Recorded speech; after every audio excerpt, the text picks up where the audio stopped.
We're going to work through some questions.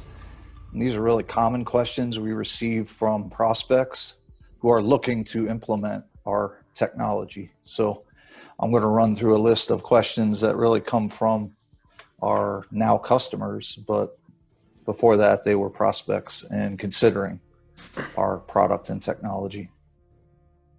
What type of company needs a robot system? I don't think there's a size of a company that justifies a robot. So no company is too big or too small to look at investing and benefiting from a robot itself. The bigger question is, do you have a problem, with labor or quality? Are you trying to increase your throughput? Do you have a lot of changeover or have large volumes that justify the robot investment? And we can help you out with all those types of inquiries. But that's really, I don't think there's, I know all of us have sold into companies that are 1 and 2 man shops all the way up to major OEMs and tier 1, tier 2 suppliers to the automotive industry. So I don't think there really is a size of company. It's just if you have a problem to solve with welding in terms of quality, throughput, labor, whether it's finding good labor or savings on labors, either way, it's worth taking a look at investing in robotic automation. For reasons being, I have a company in South Dakota. It's a father and son shop. They bought their first robot and they're thinking of another one already. And then I've got another company in Iowa that has 500 employees that have several robots. So it's, I think, a long-term thought is if you're not automotive, you don't need a robot. And of course, that's just the opposite today. Everybody could use one based on a lot of the things that Chris said. Is it lack of qualified labor, productivity, quality, reducing costs, which everybody wants to do today. It's a smaller world than it used to be. So, yeah, I think that pretty much covers the reasons, no matter how big you are. You hit on a common misconception out there, which is, we're not big enough to support a robot. And maybe this was valid in the late 80s through the 90s into the 2000s, but in my estimation, cost of this technology has come down and the tools to make it easier to implement have come to the forefront. So it's really now made this approachable by virtually anyone can afford one of these systems. So, very much so. Brent, do you have anything to add to that conversation or question? It's the 100,000 part company is very simple, right? That's an easy company to decide. I need a robot or I need multiple robots. But just to kind of piggyback off what these gentlemen said is I'm up in the Detroit market and there's a lot of prototype shops, general fab shops, things along those lines, and those gentlemen either have multiple parts or short run parts. Some have higher volumes than other, but the flexibility you can get with automation today, and you can save up to thousands of programs, quick change tooling, those sort of things. So it doesn't really necessarily matter about the volume of parts you have. It's really, what are you trying to achieve? And again, do you need better throughput? Do you need better quality? Do you need to control that better? Are you doing a safety part? Do you need to collect data that you need to track? And it's the best way to do it is through robotic automation. So, part volume isn't necessarily the way to always look at it. There's a lot of flexible options these days. All right, great answers there. Next question here. Why should a company consider robotic automation for their manufacturing business? Brent, do you want to start on that one? Sure. Some of the big factors are, what makes you competitive in the marketplace. So, reducing your manufacturing costs, improving your throughput, improving maybe your rework that you're doing because of your manual process. Improving it on those items is definitely key factors in, what would justify adding robotic automation to your welding process. I think I would just reiterate, it's obviously the question is productivity, cost is big today, lack of qualified labor, quality of product going out the door.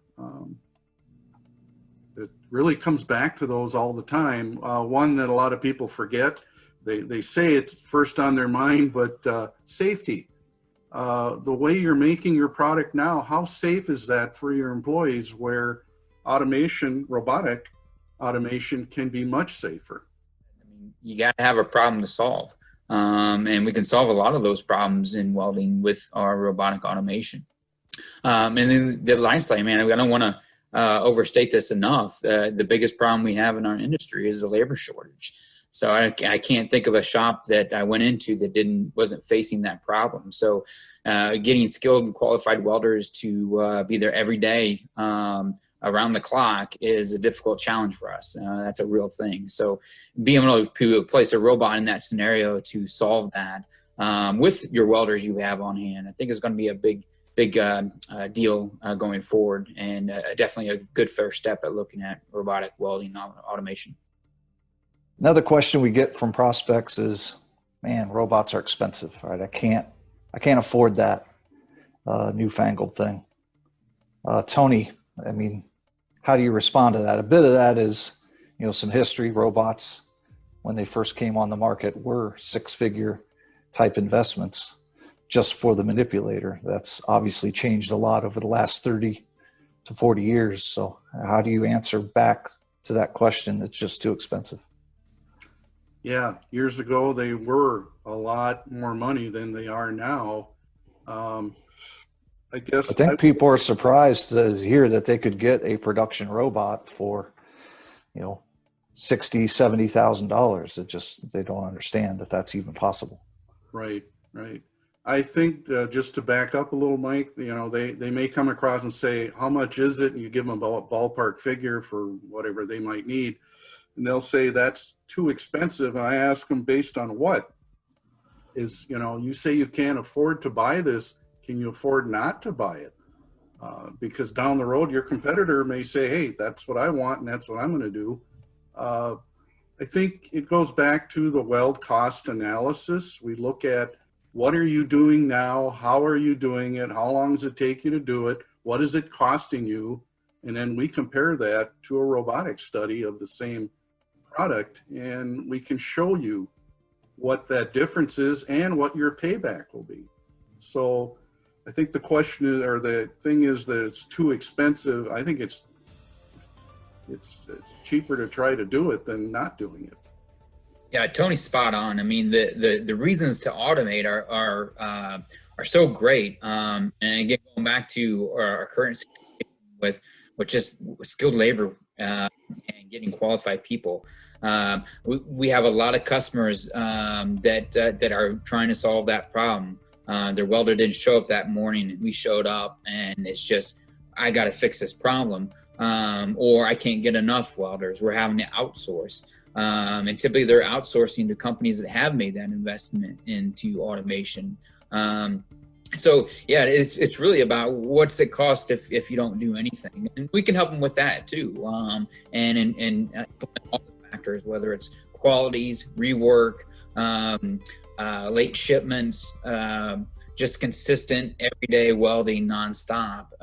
There's a lot of advantage to automating that outweigh any risk that there would be to not do it. So it's a very much a question of why not? Then how much is it? It's how do we justify it and make sure we include all the variables that go into it.